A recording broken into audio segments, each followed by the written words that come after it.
Perkenalkan, nama saya Ferawati Sulaiman, saya dari kelas 1D.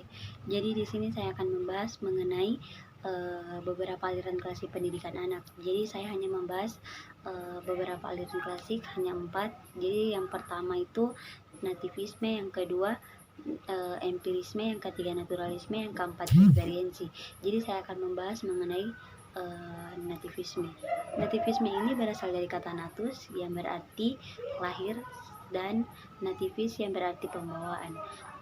Nativisme ini juga merupakan suatu pembawaan dari anak sejak lahir, sehingga pembawaan tersebut berupa bakat atau potensi dasar. Bakat yang dimaksud ini dapat menentukan nasib anak tersebut. Aliran ini juga merupakan kebalikan dari aliran empirisme, sehingga orang yang berbakat tidak baik, maka tidak baik pula orang tersebut, sehingga tidak perlu dididik untuk menjadi lebih baik. Kebalikannya seperti itu. Jika anak tersebut berbakat baik, maka baik pula anak tersebut. Jadi tidak perlu dididik, karena tidak mungkin anak tersebut akan terjerumus ke hal-hal yang tidak baik. Adapun beberapa faktor perkembangan dalam teori nativisme ini.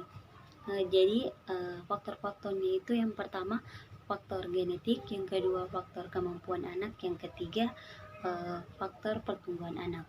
Selanjutnya saya akan membahas mengenai aliran empirisme.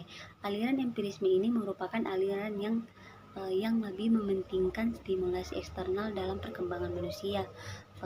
Aliran ini juga mengatakan bahwa perkembangan anak tergantung pada lingkungan, sedangkan pembawaan anak yang dibawa semenjak lahir sudah tidak dianggap penting.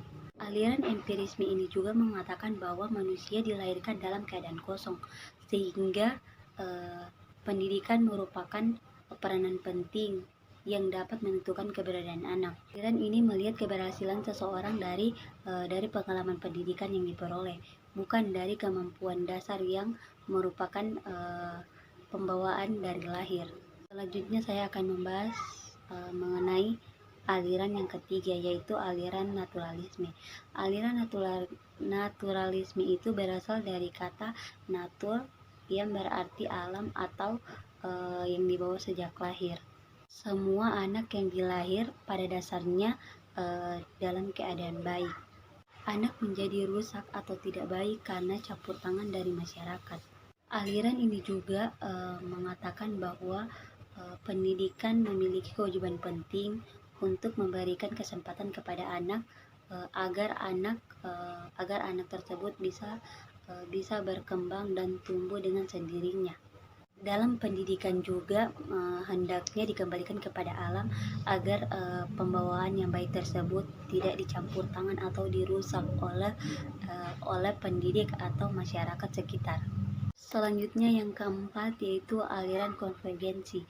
Jadi aliran konvergensi ini merupakan gabungan dari aliran empirisme dan aliran nativisme. Aliran ini menggabungkan arti penting hereditas pembawaan dengan lingkungan sebagai faktor-faktor yang berpengaruh dalam perkembangan anak. Dalam aliran konvergensi ini mengatakan bahwa pendidikan dijadikan sebagai penolong kepada anak untuk mengembangkan potensinya. Adapun yang membatasi hasil pendidikan kepada anak adalah pembawaan dan lingkungannya. Jadi saya rasa hanya itu yang bisa saya sampaikan. Lebih dari kurangnya saya mohon maaf. Wabillahi taufiq wal hidayah. Wassalamualaikum warahmatullahi wabarakatuh.